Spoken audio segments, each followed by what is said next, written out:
Accueillons maintenant René Casilla qui a décidé de rejoindre le projet porté par Daniel Duguerry. 30 ans d'engagement politique, mais molusonnais de cœur, il aime sa ville. Retraité EDF, il a encore beaucoup de jus et vous étiez certainement au courant. Véritable humaniste, son parcours politique lui donne une expérience, une expertise qui seront précieuses pour notre équipe. Loin des combinaisons politiques, René Casilla fait le choix de l'intérêt général. Un choix très louable et courageux. René Casilla.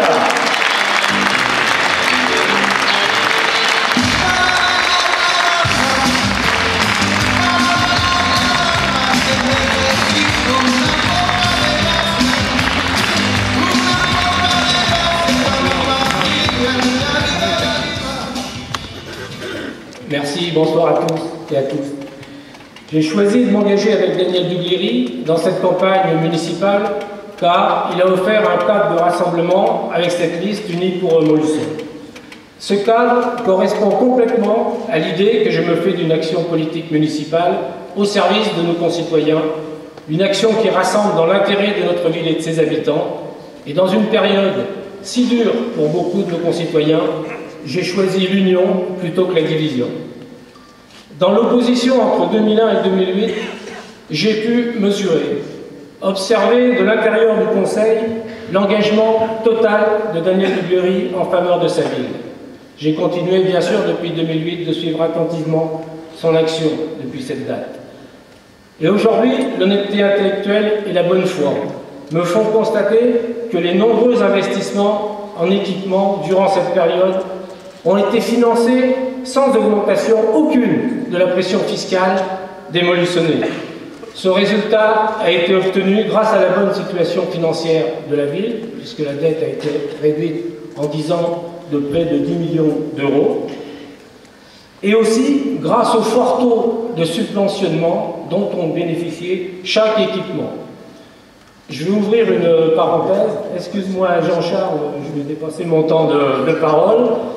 Dans les campagnes électorales, il s'écrit beaucoup de choses. Je voudrais simplement vous dire que sur la fiscalité locale, il y a eu un tract qui a circulé dans la ville où on voulait faire peur aux Montluçonnais en montrant une orientation, une augmentation des impôts quasi verticale. Et quand on ment sciemment aux Montluçonnais, c'est pas les considérer. Dans ce tract, il y a un savant mélange de bases qui sont votées au niveau national, de taux entre l'agglomération, la ville de Montluçon, le taux d'enlèvement des ordures ménagères dans le cadre du SICTOM. Donc tout ça, ça conduit, alors qu'aujourd'hui, la réalité, vous la découvrirez dans le petit livret que chacun aura, en page 8, la réalité des chiffres. Et je trouve indécent qu'au niveau fiscal, on tienne de tels propos sur Montluçon de la part de ceux qui, effectivement, sont en quelque sorte des professionnels du matraquage fiscal. Ça a commencé il y a maintenant 18 mois. Les premiers qui ont eu à en souffrir, c'est les salariés quand ils ont vu leurs heures supplémentaires refiscalisées. Je ferme la parenthèse.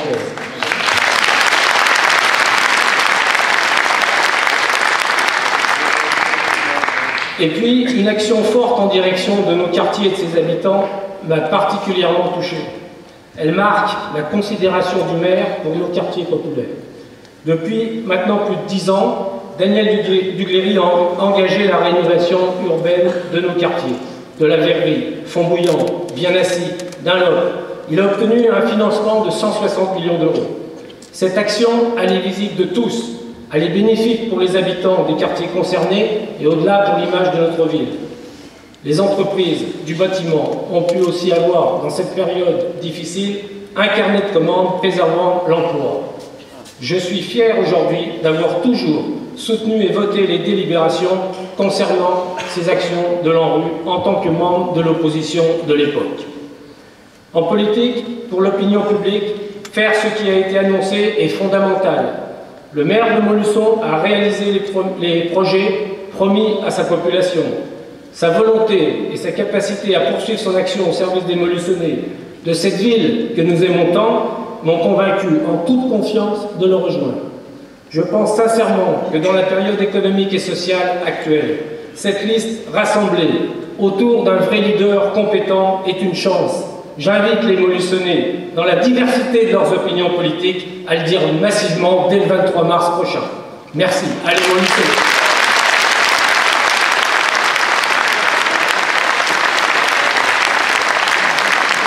Mon cher René, les colistiers s'assoient effectivement par ordre alphabétique et vous vous retrouvez ce soir à la droite de Daniel Duguerry. Voilà. Message entendu, une animatrice mais aussi un animateur connu de tous les jeunes sous le nom familier de Fanou. Je vous présente Stéphane De Freitas qui a œuvré à la MJC de Fontbouillant, programmant des concerts au succès retentissant. Stéphane travaille dans l'événementiel et organise de grands spectacles. Il est également le président du Festival de la Bouchure et c'est à lui que nous devons l'animation musicale de ce soir et inutile de préciser qu'il dispose d'un fort potentiel de sympathie auprès des jeunes. Voici Fanou, Stéphane De Freitas.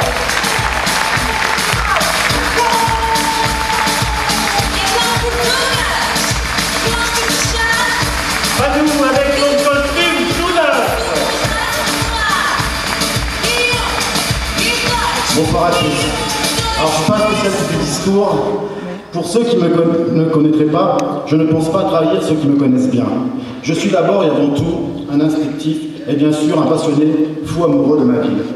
Alors, lorsque Daniel Duguerry m'a contacté il y a plusieurs mois, je n'ai finalement pas hésité longtemps à répondre à son appel. Et pourquoi? Tout d'abord, je suis un homme de terrain et je connais bien la vie de la cité, notamment celle du quartier de Fontbouillant, où j'ai toujours vécu. Force est de constater qu'en 2 mandats, Daniel Duguerry a su d'une part trouver les fonds de l'ANRU et d'autre part les utiliser au mieux pour transformer en profondeur le visage et le paysage de nombreux quartiers populaires, dont ceux de Fontbouillant et Viennassy. Une implication au cœur de la cité qui est indéniable et qui, au fil du 2e mandat, m'a conforté dans mon idée que Daniel Duguerry, contrairement à mes réticences de 2001, était finalement tout à fait l'homme de la situation. Aujourd'hui, personne ne peut nier que Montluçon a changé. Moi, j'ai changé, et désormais, Daniel Duguerry et moi, nous nous rejoignons sur de nombreuses choses, tant qu'au niveau économique, social et au niveau culturel. Et ma conclusion, ensemble, avec tous les colistiers unis pour Montluçon, je suis persuadé qu'en travaillant dans toute la même direction, c'est Montluçon, notre ville, qui en sortira grandi. Donc, le 23 mars, allez voter et faites voter pour la liste.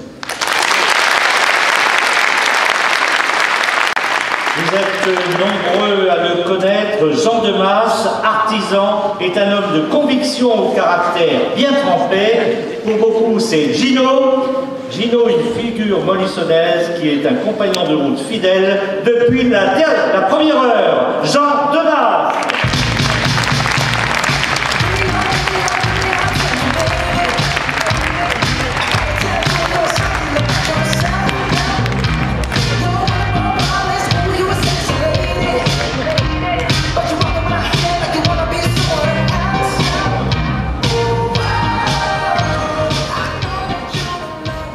Chers amis, bonsoir. Convaincu par Maurice Brun, que je salue ce soir, il y a 37 ans. Sa persuasion a été si dissuasive que je n'ai cessé tout au long de ces années de me battre avec des amis. Nous n'étions pas très nombreux à l'époque. Pour que Montluçon retrouve le rayonnement perdu entre les années 78 et 2001. 2001, date à retenir, libération de Montluçon par Daniel Duguerry. Notre libérateur, Daniel Duguerry, arrive acteur du renouveau de Montluçon et de son bassin depuis 2001. Il se met immédiatement au travail avec son équipe nouvellement élue. Les oiseaux migrateurs sont de retour. Je veux parler des grues qui font sortir de terre, la cité administrative, le centre aqualudique, la cité des musiques vivantes, l'hôpital tellement décrié, le stadium, rénovation de structures culturelles, sportives, construction de nouvelles habitations en remplacement de certaines grandes cités, et de nombreux commerces dans les zones rafraîchies de Pasquis, Laloux, Dunlop, Châteauguay. L'aide au développement de Sagène, Safran, nouvelle zone commerciale de Saint-Jacques, nouveaux parkings, embellissement de la ville, etc., etc. Certains disaient qu'il allait trop vite. Il se plaisait à nous dire qu'il avait eu raison aujourd'hui avec une réduction importante de la dotation de l'État. Mesdames et messieurs, il n'y a que Daniel Bigleri qui soit capable de gérer au mieux notre agglomération, malgré les graves difficultés de la France. Il faut être aveugle pour ne pas voir le changement réalisé depuis 2001 par Daniel Bigleri à Montluçon et dans notre agglomération. Il a d'autres projets pour notre ville, notre aglo. Ce qu'il a dit, il l'a fait. C'est un perfectionniste. Il innove à Montluçon en élargissant sa liste à des opposants d'hier. Il souhaite que toutes les bonnes volontés de tendances différentes travaillent ensemble. Il sera l'innovateur en France. J'espère que cela fera boule de neige. J'y retrouverai un ami de longue date, René Casilla, à qui je souhaite un mandat plein et très fort, ainsi qu'à toute l'équipe. Je soutiens pleinement Daniel Bigleri, tous aux urnes le 23 pour Daniel Bigleri, et tous ensemble.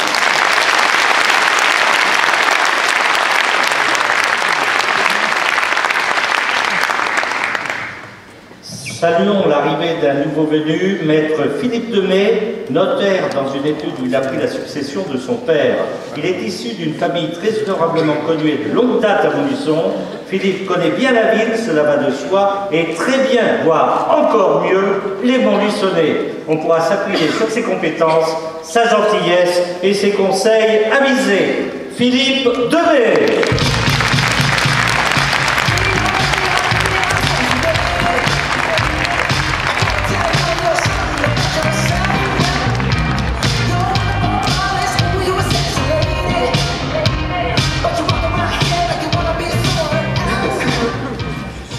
Bonsoir à tous et à toutes. Voilà en effet un peu plus de 61 ans que je vis le jour, 45 rue des Grands Prés, dans notre bonne ville. 61 ans plus tard, j'habite à une portée de numéro de ma maternité, aujourd'hui disparue, et à 30 mètres de mes bureaux où j'exerce en effet depuis plus de 30 ans mon métier de notaire. Autant dire que je suis un Montluçonnais pure souche, mais surtout farouche. Farouche, car fier de l'être, alors que je ne peux que déplorer le pessimisme ambiant de certains, ne voyant que le verre à moitié vide, alors que les anciens Montluçonnais de retour au bercail saluent la métamorphose de la ville et le verre à moitié plein. Mon engagement auprès de vous et de Daniel Bigleri est ma certitude que tous ensemble, et en paraphrasant Stromae, nous allons continuer de faire de Montluçon une ville formidable.